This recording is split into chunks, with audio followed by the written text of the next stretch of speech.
Dios nos siga bendiciendo a todos. Amén. Bueno, un versículo.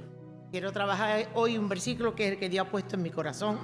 Ayer estuvimos en unos cultos especiales y fue impresionante la cantidad de gente que había. Luego estuvo por la tarde, mi prima estuvo y dice que hubo también un montón de gente. Y estaban hablando del avivamiento. Y es cierto, el avivamiento. ¿Cuántos quieren un avivamiento? Oh, todos, venga, todos queremos un avivamiento. ¿Y un avivamiento de qué? ¿De fuego de papel? Porque el fuego de papel sube hasta el techo. Yo sé lo que es el fuego, porque yo he tenido chimenea, cosa que me encanta. Y encender un fuego de chimenea con un buen tronco de olivo, ¿verdad, hermano? ¿Que sabe lo que digo? Eso queda un rescoldo que no vea. Pero también hay otras maderas que fuega rápido, pero no vale para nada. Entonces el fuego tiene que ser el fuego realmente del poder del Espíritu Santo para que cambie. Y si en una persona no hay un antes y un después, eso no es fuego. Esos son emocionales. Y emociones hay a patar por todos los lados. Y los cristianos evangélicos se convierten muy emocionales. Por suerte o por desgracia. El versículo que el Señor me estuvo hablando es: si el grano no muere. Vamos a hablar del grano. En Juan 12:24 dice: de cierto digo que si el grano de trigo no cae en tierra y muere, queda solo. Pero si muere, lleva mucho fruto. Lleva mucho fruto. Cuando Jesús hablaba de esta enseñanza, se refería a su propia vida. En su propia vida de Jesús y su muerte en la cruz. El grano de trigo representa a Jesús y su muerte en la cruz. Y es la que permite que su vida y sus mensajes sean extendidos a través del mundo entero. ¿Cierto o no cierto? Ese es el Evangelio. El significado o la frase del grano de trigo simboliza a Jesús y la necesidad de su sacrificio. No existiríamos al Nuevo Testamento si Jesucristo no hubiese dado su vida por ti y por mí. No existiría. Es así. Caer en tierra representa la muerte de Jesucristo en la cruz. Morir significa que Jesús dio su vida para la salvación de toda la humanidad. No hay ni griego, judío, ni raza, nada. Es toda la humanidad. Estaba ahí junta. Y por eso dio. Ilustra la necesidad de entregarse y renunciar a su propia vida para producir algo mucho más grande y fructífero. Renuncia a la propia identidad, o sea, él renunció a todo. Hijo de Dios, semejante a un hombre, renunció a todo. El grano es un estado actual, el grano en su estado actual es solo un grano. Vamos a hablar literal. Para convertirse en una planta que da fruto, debe morir en la tierra. Debe morir, es decir, debe dejar de ser un grano individual y convertirse en parte de algo más grande. Es una transformación, el granito. La muerte del grano en este contexto implica una transformación. La semilla se descompone y se mezcla con la tierra, lo que permite nutrirse y crecer y formar una nueva planta que puede dar fruto. Y qué bien explicado lo dio Jesús. En una frase: si cae y no muere, no lleva fruto. Si tú no mueres a tu yo, tú no vas a dar fruto nunca. Nunca. Entonces dice, la generosidad y la entrega que dio Jesús. La parábola también enfatiza la necesidad de entrega, la propia vida generosa, como Jesús ofreció su propia vida en la cruz. Entera. No reservó nada, se entregó entero. Los frutos que se mencionan en la parábola pueden interpretarse de varias maneras. Frutificación física, en el caso de la planta, hablando, el fruto de la cosecha del trigo o cualquier otro producto. Frutos espirituales, es un contexto como amplio. El fruto puede referirse a las bendiciones espirituales, amén, como la conversión, del crecimiento personal y la expansión del reino de Dios. El propósito es extender el reino. El propósito es que nos enteremos que si no morimos, no va a haber fruto. Amén. En resumen, para dar fruto se necesita morir al yo, entregar la vida generosamente y permitir que Dios trabaje en nosotros para transformarnos y producir algo mayor, algo de productividad. Aplicándonos esta frase puede aplicarse a la vida de las personas como una metáfora de la importancia de dejar ir el ego. ¿Cuánto ego tenemos? Todos. ¿Cuánto yo tenemos? ¿Cuánto aroma de yo misma, tú mismo, tenemos todo? El miedo, las cosas que nos limitan para poder dar fruto de la vida, dejar ir lo que nos aferra a la tierra. El ego permite que surjan una nueva vida y una mayor cosecha de fruto. Eso impide. Si no pagamos el precio de morir, ¿cómo vamos a tener un avivamiento? Es imposible. Siempre vamos a ser granos en la tierra, encima de la tierra. Porque si no morimos, no hay fruto. En términos cristianos, el avivamiento refiere a un despertar espiritual, una renovación de la fe y un retorno a la vida espiritual más profunda que cada individuo, cada persona, cada hermano tenemos que tener. Es un proceso de transformación marcado por una mayor conciencia de Dios, una mayor devoción por Él. Amén. Es que eso no es imposible. Ahora, vida cómoda. Una vida cómoda es igual a una vida de tibieza y muerte espiritual. La necesidad de un avivamiento, todos hablamos de un avivamiento, pero no sé lo que tú entiendes por un avivamiento. Que se llene un montón de gente. El primer avivamiento se comienza con tu propia vida. Si tú no tienes un avivamiento en tu propia vida, tú no puedes avivar a nadie. Y todos los que entren por esa puerta se van a volver a ir, porque no tienen lo que debemos de darle. ¿Entendemos? No damos lo que tenemos que darle. Amén. La necesidad de ese avivamiento, dice Frank Buckman, del avivamiento de la calle Azusa, dijo en el 1905: recibí de Dios las siguientes bases del avivamiento. La profundidad del avivamiento se determina exactamente por la profundidad del espíritu. ¿Qué profundidad tienes tú con Dios? Ese es el avivamiento. Si no tiene una relación con su espíritu, es imposible vivir un avivamiento. Es imposible. Porque el avivamiento se contagia, se transmite. Pero hay tantos cristianos de años y años y años que son fuego de papel. Se lo saben todo, pero no tiene un cambio. Y yo vengo a decirte, si no hay un cambio, no hay un avivamiento. Tú no conoces a Dios todavía. Se te ha explicado, se te ha dicho, se ha predicado, y ya cuando pasa esa cosa, tanto mi esposo como yo lo soltamos en las manos de Dios y decimos: es tuyo, allá tú. Pero es curioso, muy curioso, cada vez que hay un llamado, son los primeros en salir y son los últimos en enterarse, no se enteran todavía. Si no hay un antes y un después, no conoces a Dios. El culto es bueno, claro que es bueno, es buenísimo.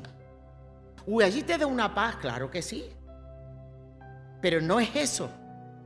El culto es mucho más. El culto es que tú tengas un encuentro personal con Cristo. El culto es que te transforme. El culto no es culto, porque culto no vale. Bueno, venimos a darle culto a Dios. Pero un cristiano es aquel que siga a Cristo y se ve realmente en su fruto que es un cristiano. Yo no tengo que ponerme un letrero, soy cristiana, sino que en mis frutos se vean que soy cristiana. Es así. Porque todo lo demás es paparruchá. No vale. Se han trasladado de una iglesia a otra iglesia, se han trasladado de una religión a otra, pero siguen estando igual. Un cristiano que lleva 20 años y siguen diciendo las mismas palabrotas, ¿dónde te amaneció el evangelio? Lo siento, ese no es el evangelio que yo creo. Se desvían fácilmente, muy fácilmente, porque no viven la experiencia de ser un hijo de Dios. Si no tiene una relación en su espíritu, es imposible vivir un avivamiento. Y segundo ingrediente que dijo este hermano, arrepentimiento. Y esto es vigente para todos los tiempos, todos los pueblos y todas las culturas y en todo momento. Si no te arrepientes, no hay un cambio, porque es solo un verdadero arrepentimiento el que te hace producir cambio. Pero ¿sabe la mitad de la gente? No sabe de qué se tiene que arrepentir. No lo sabe. Comenté en el curso de estudio que hay muchas versiones de Biblia. Vale, de acuerdo, yo no me opongo. A mí me regalaron, cuando estábamos en la reunión de pastores, me regalaron una. No voy a decir el nombre, porque como se está emitiendo, no voy a decir nombre. Mira, ya puedas sacarte las palabras más sencillas. Ya te la puedas transcribir lo más sencillo. Todo lo que tú quieras. Si la palabra no te la revela el Espíritu Santo, es para nada. Lo siento. Porque la palabra tiene que ser internalizada y revelada por su Espíritu. A tu espíritu. Y la sociedad tiene el espíritu muerto. Pero entienden de culto. Y saben de culto. Y van a los cultos. Pero no hay un cambio. Entonces no te ha amanecido la palabra. La palabra es un amanecer. Es un cambio. Es desaprender lo que llevas toda tu vida para aprender como Dios quiere que te conduzca, como vivas. La palabra te educa. La palabra te cambia, te transforma. Si no te cambia y no te transforma, eres un religioso. Ni más ni menos. Entonces el arrepentimiento es vigente. Si no te arrepientes, no hay un cambio, porque solamente un verdadero arrepentimiento es el que produce el cambio. La mujer samaritana va y le dice al Señor: vete y no peques más. Ninguno me condenó, Señor, ninguno. Ni yo. Era el único que podía haberla condenado, pero ni yo te condeno. Vete y no peques más. Yo creo que esa mujer ya fue más que suficiente. Cuando llega el Espíritu Santo no te hace falta ni reñirte, ni molestarte, porque el mismo Espíritu Santo da testimonio a tu espíritu que lo que tú estás haciendo está mal. Es así. Pero si no te habla tu espíritu es porque estás muerto. Has entrado en una tibieza y no te redarguye para nada. Este no es el momento de acomodarnos a una vida fácil. No, debemos vivir un permanente despertar en Dios. No te puedes acomodar. En la Biblia dice en Sofonía 1:12, acontecerá en aquel tiempo, me río porque el versículo es clave, acontecerá en aquel tiempo que yo escudriñaré a Jerusalén con linterna y castigaré a los hombres que reposan tranquilos, como el vino asentado, los cuales dicen en su corazón: Jehová ni hará ni bien ni hará mal. Es fuerte, ¿eh? Es fuerte. No pasa nada. Yo ya voy al culto. Amén, aleluya. Doy mis diezmos si es que los doy mi ofrenda. Y no, eso no es la vida de un cristiano. Eso no es la vida de un cristiano. La vida de un cristiano tiene que estar activo, vivo. Amén. Es así. Que reposa tranquilamente, dice el versículo. Te voy a leer otra vez el versículo. En Sofonía 1:12. Acontecerá en aquel tiempo que yo escudriñaré a Jerusalén con linterna y castigaré a los hombres que reposan tranquilos. ¿Estás tranquilo? ¿Estás reposando tranquilo? Como el vino asentado, los cuales dicen en su corazón: Jehová ni hará bien ni hará mal. ¿Cuánta gente se dejan llegar como si fuera un barco a la deriva? La corriente del agua. Y te llevan así. Eso no es ser cristiano. Eso no es pertenecer al cuerpo de Cristo. Porque todo el cuerpo de Cristo tiene que estar activo. Porque si yo dejo utilizar una mano, se pudre. ¿Me entiende? Si yo dejo de utilizar un brazo, se pudre. Si yo dejo de utilizar una pierna, se paraliza. Porque todo el cuerpo de Cristo tiene que estar en perfecta conexión y en perfecta armonía. Y dice, y el vino asentado se refiere a los sedientos de vino que se establece en el fondo del barril. En el fondo del barril siempre se queda como unos residuos. Yo sé, lo sé, y ustedes algunos también. Mi padre ha tenido barricas de vino y yo sé lo que te hablo. Eso ensucia. Y si lo mueves mucho, tienes que dejar que se asiente para que eso vuelva a reposar. Pues así nos volvemos los cristianos, con esos asientos de suciedad.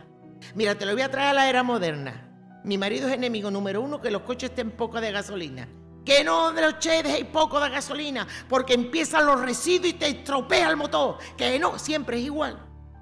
Es lo mismo, sino que aquí literalmente la palabra te habla del vino. Curioso, ¿verdad? Pero es el mismo ejemplo.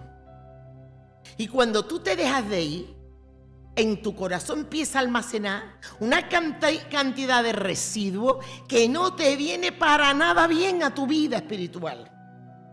Es así. No hay duda en el tiempo de la iglesia de la Odisea. Es curioso la iglesia de la Odisea. En resumen, la iglesia de la Odisea se había vuelto apática en su amor por Cristo. Totalmente apática. Pero oye, esa iglesia era pudiente. Tenía dinero. Tenía ropa. En los estudios que hemos tenido últimos, yo he dicho que es una de las iglesias que más me impacta. ¿Verdad? Lo que hemos estado. Porque me impacta porque tenía de todo. Y teniendo de todo, el Señor le dice, está desnuda, está ciega. Y está de todo, creyéndose ellos que tenían de todo. Pero bueno, en resumen, la iglesia de la Odisea se había vuelto apática en su amor por Cristo. Estaba permitiendo que el engaño de la riqueza y las codicias de otras cosas dejaran la visión correcta. Porque era la iglesia donde tenían las mejores lanas negras.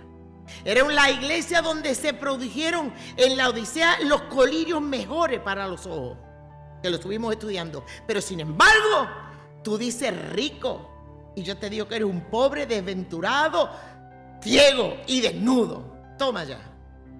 Y te crees que te estás vistiendo de gala. Una cosa es como tú te veas y otra cosa como Dios te ve. Amén. La óptica cambia totalmente, como yo me veo en el espejo, a como Dios me ve realmente. Amén. Entonces, ¿qué es lo que pasó? Entraron y ahogaron la palabra mirando la riqueza. Y se hace infructuosa. En Marcos 4:19 dice, pero los afanes de este siglo y el engaño de la riqueza y la codicia de otras cosas entra y ahoga en la palabra y se hace infructuosa. Está bien que tú faltes un día que tú tengas trabajo, puntualmente. Está bien que tú faltes un día, pero cuando ya pierdes la costumbre de los estudios, pierdes la costumbre de la oración, pierdes la costumbre de los domingos, ya estás peligrando. Porque los estudios no se pueden quitar, porque tú te tienes que instruir de alguna manera.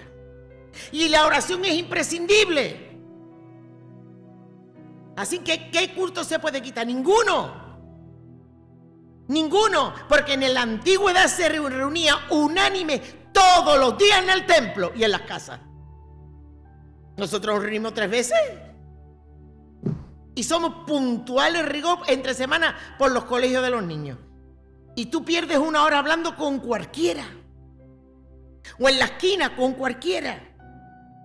Es que es imprescindible que tú conozcas los estudios de la palabra. Y es imprescindible que tú te unas al culto de oración. Porque son imprescindibles. Y el domingo yo he vivido los 2 cultos más el culto de por la mañana y el culto por la tarde. Por la mañana clase bíblica y por la tarde el de domingo. Yo he vivido eso durante mucho tiempo. Salía por la mañana y no entraba hasta por la noche en mi casa. Porque después te quedabas con los hermanos a comer por ahí. No tenía la responsabilidad. Ahí éramos diáconos, pero sé de lo que te hablo. Pero nosotros ya que tenemos cultos no de 3 ni de 4 horas, es que es imprescindible. Entonces, Cristo lo llamó a arrepentirse, a vivir celosamente para Él y elegir hoy a quién servir. ¿Os acordáis? ¿A quién vas a servir? Como nos enseña Josué. El Señor Jesús hace, si mal os parece, serví a Jehová, escogeos a quien sirváis. Si a los dioses a quien sirvieron vuestros padres cuando estuvieron al otro lado del río, o a los dioses de los amorreos en cuya tierra habitáis, pero yo y mi casa serviremos a Jehová. Esa decisión es la más sabia que yo tomé hace muchos años. Contra problemas, contra dificultades, contra falta de economía, contra falta de salud, pero ahí hemos estado, porque yo sé en quién he creído. Amén. Yo y mi casa serviremos a Jehová. Ya cuando son grandes son ellos los que tienen que pagar el tiempo y los que tienen que pagar el compromiso, pero yo lo he enseñado bien. Dios nos amonesta a que despertemos, hermanos, despertemos. El Señor dice en Efesios 5, 13, 17, mas todas las cosas cuando son puestas en evidencia por la luz, son hechas manifiestas, porque a la luz es lo que manifiesta todo. Por lo cual dice, despiértate, tú que duermes, despiértate tú que duermes, levántate de entre los muertos espirituales, y te alumbrará Cristo. Entonces las iglesias me molestan muchísimo cuando dice que Sevilla es el cementerio de todos los que vienen a evangelizar. Yo lo entiendo, pero entiendo la cultura también del peso que llevamos en España, porque tenemos un peso grandísimo. Pero lo que nunca entenderé, gente que lleven 20 años y que todavía necesita biberones, es por lo que no entiendo. ¿Me explico? ¿Me explico? ¿Está claro? Es lo que yo no entiendo todavía. Que tengo que darte la lección 1, la lección 2 y la lección 3. Y menos por ahí, menos todavía entenderé los que llevan toda la vida, no se congregan y son fuegos de papel, pero después no es nada. Hace poco estuvimos visitando una familia. De toda la vida la conozco. Promesa de que van a venir, pero no pagan el precio. Y tú no eres un pajarito para llevarte la comida al piquito, porque eso no se valora. Todo lo que se da tan fácil no se valora. Tú quieres algo, muévete. Tú quieres algo que te cueste algo. Porque todo lo gratis no se valora. Porque el regalo más grande que te hayan podido hacer ya lo tienes, que es la salvación. Y no se valora como se debiera. Mirad pues con diligencia cómo andáis, no como necios, sino como sabios, aprovechando bien el tiempo, porque los días son malos. Por tanto, no seáis insensatos, sino entendidos de cuál sea la voluntad del Señor. Lo que la iglesia ha cambiado no es la iglesia. La iglesia no tiene escenario. Yo creo que esto lo leí hace ya un año atrás, pero he sentido volverlo a leer. La iglesia no tiene un escenario, tiene un altar. Amén. Hoy en día se hace la iglesia de tal manera que no parecen iglesia. Yo lo respeto, pero la iglesia tiene un altar. En el escenario hay famoso, en el altar hay sacrificio. Amén. Es sacrificio. La iglesia no tiene show, tiene culto. En el show hay exhibición del culto, pero en el culto hay redención. Y aquí somos todos iguales. Amén. La iglesia no tiene estrella, tiene siervos. Las estrellas aparecen y los siervos obedecen. Lo más difícil que tú tienes, ¿sabes qué? Obedecer. Obedecer. Cuesta muchísimo. Estamos bregando con Israel y cuesta muchísimo. Para obedecer hay que morir. Es que es así. La iglesia no tiene fan, tiene discípulos. No busque fan. Somos discípulos de Cristo. Los fans aplauden, adulan, los discípulos aprenden y siguen. Amén. Es así. La iglesia no tiene artistas, tiene ministros. Somos ministros. Porque Dios le ha placido así. Porque a mí me encantaría sentarme y trabajar con ustedes. Así. Los artistas actúan, los ministros sirven. La iglesia no tiene público, tiene adoradores. Somos la iglesia. Venimos a adorar. Amén. Es así. Ofrecemos un culto a Dios. El público asiste y reacciona. Los adoradores se postran y se entregan. Eso se ha olvidado. Y te dice la palabra, vuélvete a las sendas antiguas. Así dijo Jehová, porque los caminos, dice, paraos en los caminos y mirad y preguntad por las sendas antiguas, cuál sea el buen camino y andad por él, y hallaréis descanso para vuestras almas. Mas dijeron, no andaremos. Qué fuerte. Que el pueblo dijo, no andaremos. Pues también sobre vosotros, puse sobre vosotros atalayas, que dijesen, escuchad el sonido de las trompetas, dijeron ellos, no escucharemos. Así. No habrá ningún cambio en nuestras vidas si no hay un verdadero arrepentimiento. No habrá ningún cambio. Lo primero que necesitamos es arrepentirnos por no valorar el regalo tan grande que tenemos, que es la salvación. ¿Sabías que Dios aborrece todo pecado? Y que si tú te acercas más a Dios, entonces tú en tu corazón aborrecerías también el pecado. ¿Lo entendemos? A ver, ¿sabías que Dios aborrece el pecado? Y si tú te acercas más al corazón de Dios, tú aborrecerías el pecado. ¿Cuándo tú no lo aborreces? Porque tú amas al pecado. ¿Está claro? No digas palabrotas. Ah, da igual, no pasa nada. Sí pasa. Claro que pasa. No mientas. Ah, da igual, no digas. Sí pasa. A mí no me va a pasar nada. Pero Dios, que todo lo ve, sí pasa. Entonces, es así. Si yo amo tanto a Dios y sé que esto no le gusta, no lo haría. Porque empezaría a aborrecer lo que Él aborrece. Pero si no lo aborrezco es porque yo lo amo. Amo el pecado. Entonces seamos prácticos en esto. Esto es lo que tú necesitas hacer para tratar con estas cosas. Es tener un nivel profundo con Dios. Irte a otra dimensión con Dios. Y meterte en la profundidad con Dios. Tómate un tiempo con Dios a solas.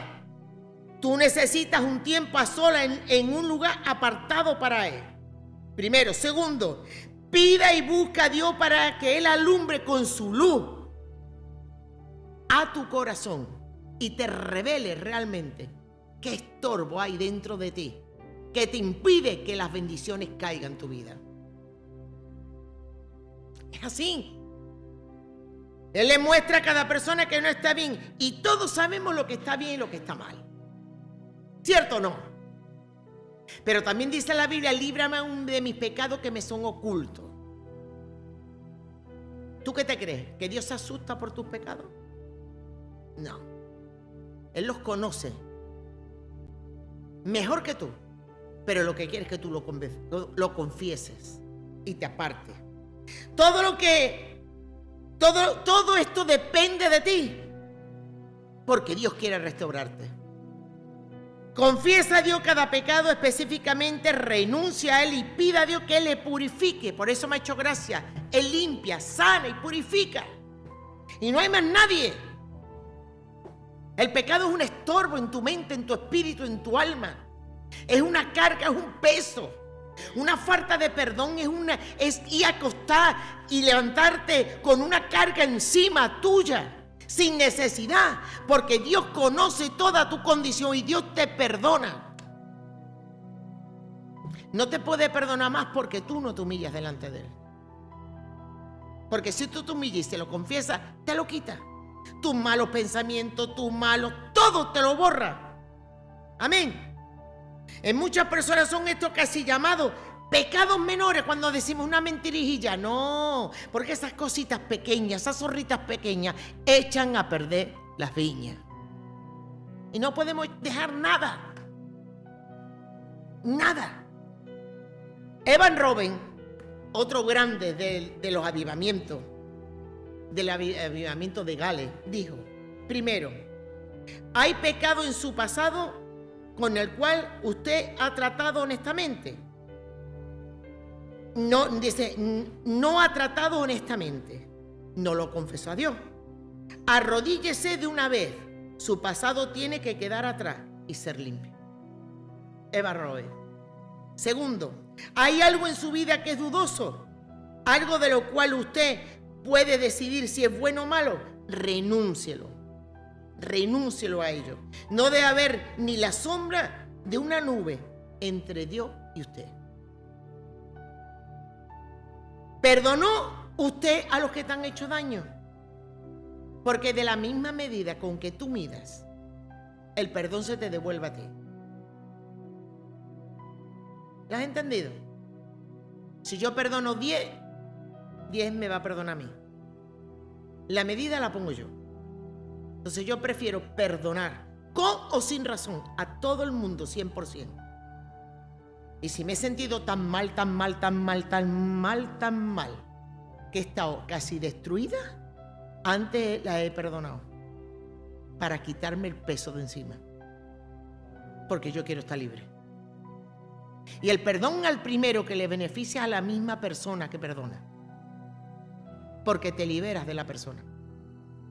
Mientras tanto estás esclavizada al recuerdo, te condiciona el daño, te condiciona todo. Y yo no quiero tener pesadilla, ni yo quiero tener encima nada. Por eso yo me siento tan ligerita, porque lo perdono, no lo entierro,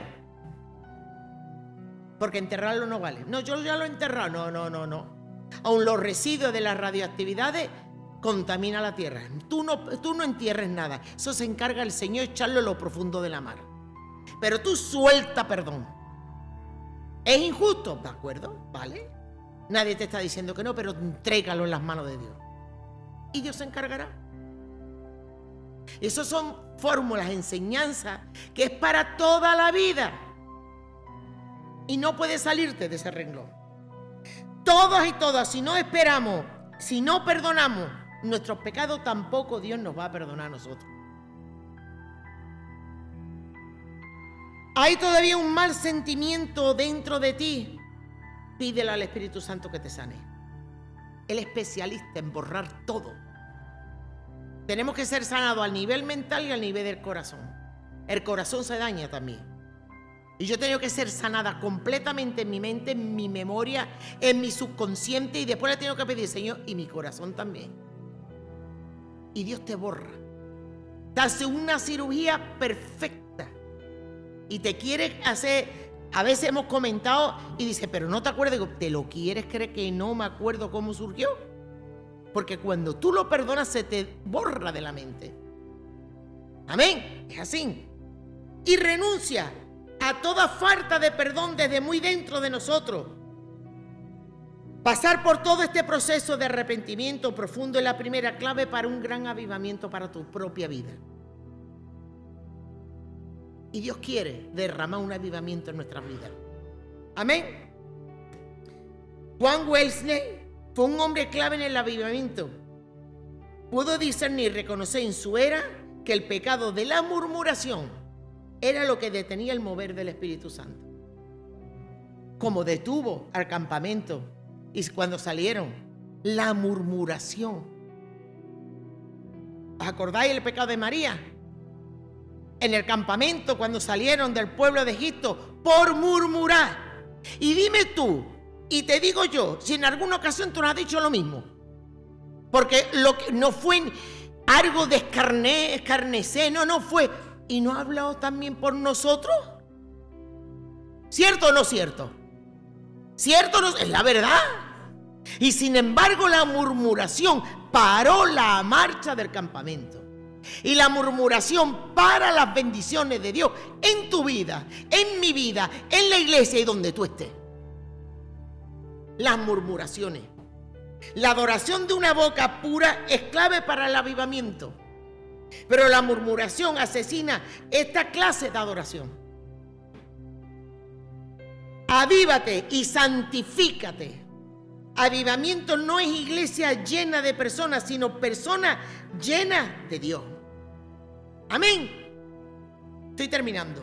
El apóstol Pablo nos dice que Jesús se le apareció a más de 500 personas. Préstame atención. A 500 personas. Entre el momento de su resurrección y el de su ascensión al cielo, cuando ascendió al cielo.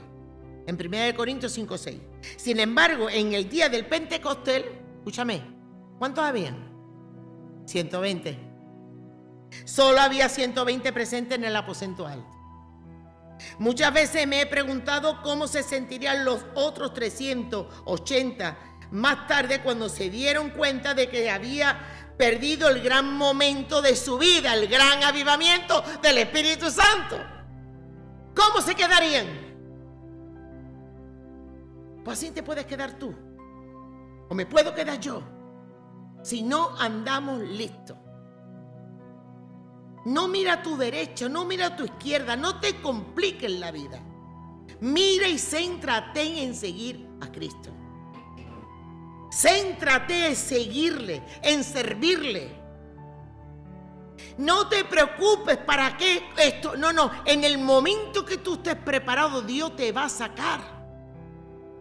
No hay pastor que opaque el brillo de nadie. Se opaca el que no tiene brillo propio. Y a veces queremos lucir como brillo propio, ¿me entiendes? Pero yo no quiero relucir como brillo propio, yo quiero brillar si Dios me da brillo. Si no, que me enmudezca y que nunca más hable. Que es así.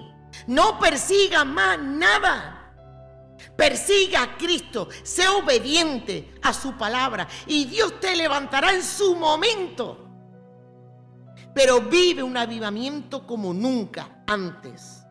Vuelvo y te repito, avivamiento no es iglesia llena. No es iglesia llena de personas, sino personas llenas de Dios. Ese es el avivamiento. Personas llenas de Dios. Llevando el cumplimiento lo que dice su palabra y todos los días en el templo. Óyeme, todos los días. Aquí no convocamos todos los días. Todos los días en el templo y por las casas no cesaba de enseñar y predicar a Jesucristo. Aquí venimos 3 veces. No todos los días. ¿Me entiendes? Pero vuelvo y te repito, avivamiento no es las iglesias llenas de personas, sino personas llenas de Dios. Amén. Ese es el mensaje. Espero que haya sido de bendición para cada uno de vosotros. Busca el avivamiento que solamente te lo puede dar su Espíritu Santo. Te bendecimos en el nombre del Padre, del Hijo y del Espíritu Santo.